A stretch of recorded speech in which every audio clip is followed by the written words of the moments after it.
তৈরি হয়, সার্টেনলি তৈরি হয়, সেটা হচ্ছে একটা ইনসিকিউরিটি, ঠিক, একটা সেন্স অফ ইনসিকিউরিটি, যে এবং সেটা বয়সের সাথে সাথে বাড়ে।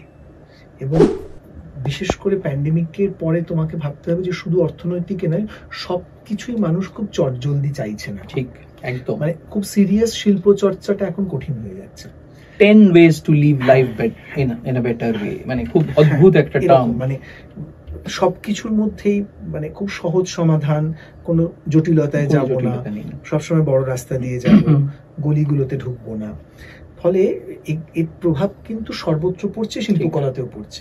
শিল্পকলাতে যে কোনো সিরিয়াস শিল্পচর্চা, সেটা কবিতা লেখা হোক, গান গাওয়া হোক, সিনেমা হোক, থিয়েটার হোক, কন্টেন্টটা খুব ইম্পর্টেন্ট হয়ে যাচ্ছে এবং সেই কন্টেন্টটার মধ্যে একটা সিম্পলিস্টিক অ্যাপ্রোচ চলে আসছে এবং সেখানে মানুষ চাইছে যে খুব সহজে আমি সবসময় সবকিছু খুব সহজে করে ফেলতে চাইছি।